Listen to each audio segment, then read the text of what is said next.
আপনারা ভাবছেন ইউটিউবে ভিডিও রোজ আপলোড করছে কিন্তু ভিউ আর সাবস্ক্রাইবার আসছে না কেন? অনেকেই প্রচুর হ্যাশট্যাগ ব্যবহার করে ভাবে ভিউ বাড়বে, কিন্তু ভুল হ্যাশট্যাগ আপনার চ্যানেলকে ধ্বংস করে দিতে পারে।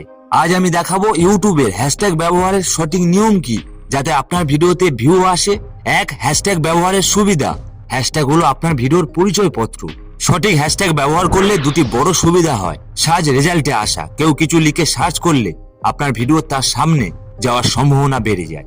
সাজেস্টেড ভিডিও, আপনার ক্যাটাগরির অন্য কোনো বড় ভিডিওর নিচে আপনার ভিডিওটি সাজেস্ট করতে পারে। কিন্তু জানেন কি, হ্যাশট্যাগের ভুল ব্যবহার আপনাকে বিপদে ফেলতে পারে।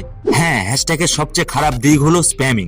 অনেকে 30টার বেশি হ্যাশট্যাগ ব্যবহার করে, যা দেখে ইউটিউব অ্যালগরিদম কনফিউজ হয়ে যায়। মনে রাখবেন, ইউটিউব 15টার বেশি হ্যাশট্যাগ ব্যবহার করতে নিষেধ করে। 15টার বেশি হ্যাশট্যাগ ব্যবহার করলে ইউটিউব আপনার সব হ্যাশট্যাগকে ইগনোর করতে পারে বা আপনার চ্যানেলটিকে স্প্যাম চ্যানেল হিসেবে চিহ্নিত করতে পারে। এর ফলে আপনার গ্রোথ বন্ধ হয়ে যেতে পারে। এখনই সাবধান হন। তাহলে সঠিক উপায় কি? হ্যাশট্যাগ ব্যবহারের এই ম্যাজিক ফর্মুলাটি এখনই নোট করুন। 3+3+3 ভিডিও স্পেসিফিক 3টি আপনার ভিডিওর মূল বিষয় কি। যেমন আমি হ্যাশট্যাগের উপরে ভিডিও বানিয়েছি, ইউটিউব হ্যাশট্যাগ টিপস, এমন টাইপের স্পেসিফিক হ্যাশট্যাগ ব্যবহার করুন। চ্যানেল স্পেসিফিক 3টি, আপনার চ্যানেলের নিশ কি। যেমন আমার চ্যানেলের নিশ ইউটিউবারদের হেল্প করব। যেমন YouTube tips, channel tips, creator help, এমন টাইপের হতে পারে। আপনার নিজ অনুযায়ী 3টি হ্যাশট্যাগ ব্যবহার করবেন।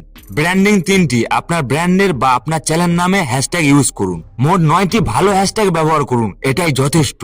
আজই আপনার ভিডিওর সব হ্যাশট্যাগ চেক করুন, অপ্রয়োজনীয় হ্যাশট্যাগ বাদ দিন এবং এই 3+3+3 ফর্মুলা ব্যবহার করে আপনার ভিডিওকে মুক্তি দিন। এই টিপসটি ভালো লাগলে ভিডিওতে কমেন্ট করে জানাবেন। ভিডিওটি ভালো লাগলে লাইক ও সাবস্ক্রাইব করতে ভুলবেন না। দেখা হবে পরের ভিডিওতে। সবাই ভালো থাকবেন।